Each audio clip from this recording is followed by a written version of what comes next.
Hi, folks. We're looking at Robert Browning's poem, Childe Roland to the Dark Tower Came. An intriguing poem. He wrote it following a nightmare, a rather despairing nightmare. And in terms of the imagery, it is rich with surrealism. And as for the conclusion, we can ask if there is something that we would read very much as an existential choice in the full 20th century subjective form. So let's look at the poem and talk about those elements of it. First of all, this notion of surrealism. Yes, there are some technical artistic definitions for surrealism in that school of art in the 1920s. Literary definitions a little bit broader, and one that's standardly applied. That is, a surrealist piece contains imagery or a flow of events that is very much like that of a dream. Both elements are prominent in Childe Roland to the Dark Tower Came. Scene, hey, that scene is a nightmare dreamscape. We start off on that barren plain. It's The time of day is twilight at the beginning, it's twilight at the end, it's growing dark, and then the sun comes back for sunset, and it's all there in lurid, vivid color, shading toward darkness. Got a stream with black water like our river Styx. We end in an arena in hell or at the border of hell. Nightmare everywhere. Flow of events, similarly that of a dream, because the scene shifts inexplicably. When Childe Roland turns onto the plain after he listens to the cripple, then the road behind him disappears. It's all gone. Well, can't turn back, it's gone. The way that scenes change in a dream. His encounters with new scenes are inexplicable in that same fashion. They just kind of happen. He goes along and from nowhere, or from this vast emptiness, appears things like that stream, and the other side of the stream with its ugly nature, which is different than the plain, but a different one. The wicked horse, that starved, crippled horse, just shows up. The instruments of torture sitting there, the scene of a fight, all of those things, the blackbird, and then, hey, it's pure mystery to him how he arrives at the Dark Tower. He's going on the plain with its splotched vegetation, and then all of a sudden he's there. The hills around him in the shape of an arena, and the tower at the center.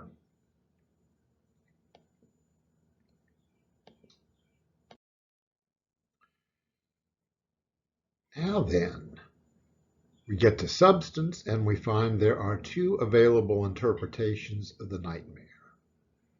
It reflects either a decline into despair, very much one, and we'll go through the details on that, and that all works, or more controversially or more uncertainly, we get to ask, does it reflect an existential victory? Persistence in the fate of inevitable defeat. Now, that existentialist interpretation, very 20th century notion. Historically, we start talking about existentialism in the 19th century and consider it more or less from Soren Kierkegaard's either or, on the necessity of subjective choice. We cannot know, we must choose, must confront things, and in fiction we talk about it earliest on with Dostoevsky's Crime and Punishment, and how spiritual redemption saves on a cough in the face of nihilism, that is, his belief in nothing.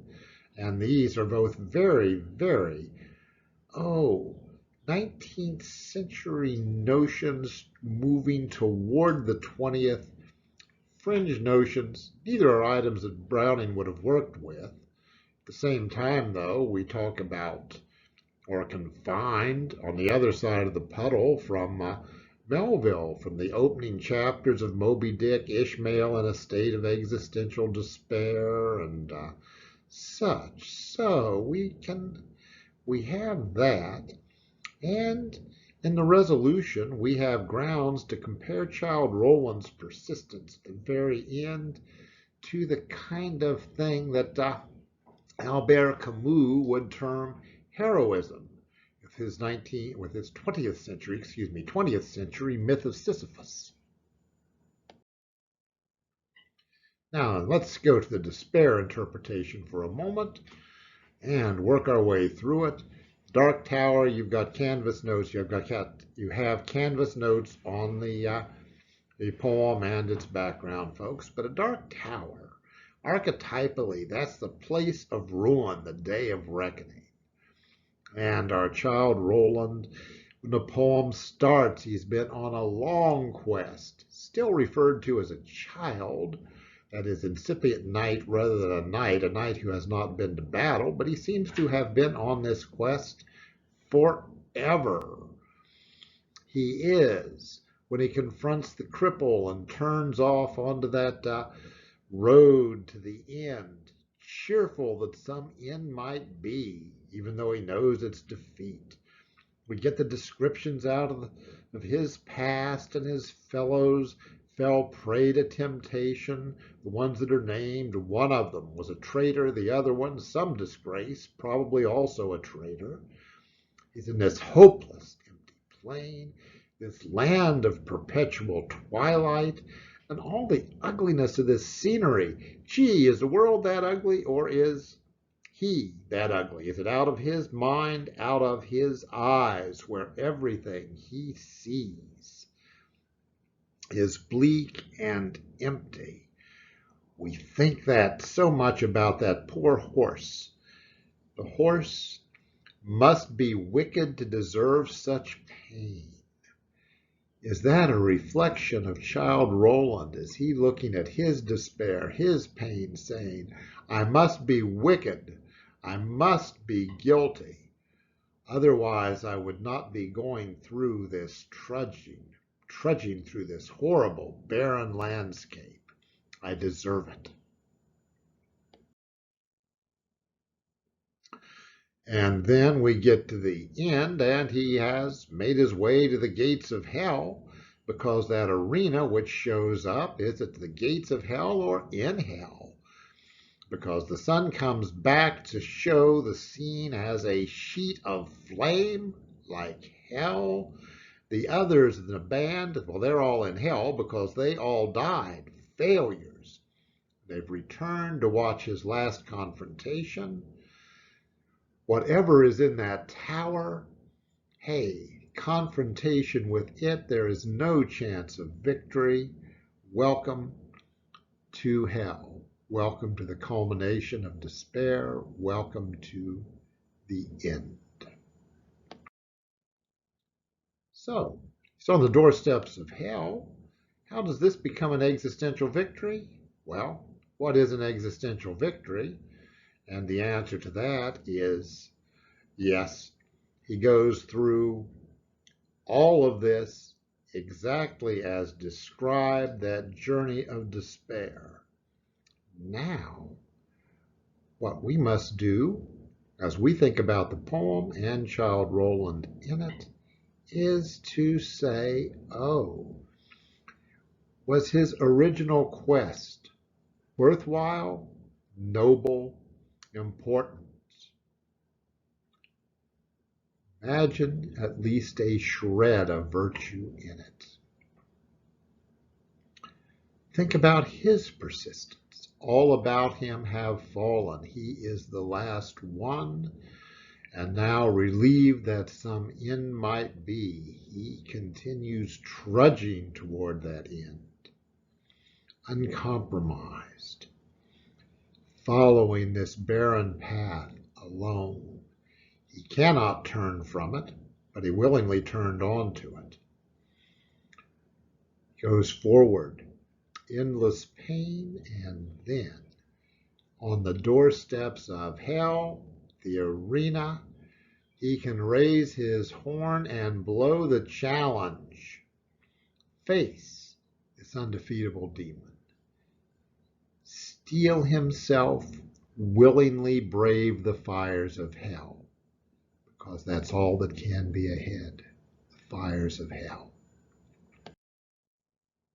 So, is the poem predominantly then a reflection of nightmare and despair?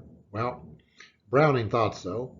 He wrote the thing, so in a manner he knows. That is, he was inspired by a nightmare and said he found the poem reflected this horror that he was feeling, the pains in the pit of his stomach on it.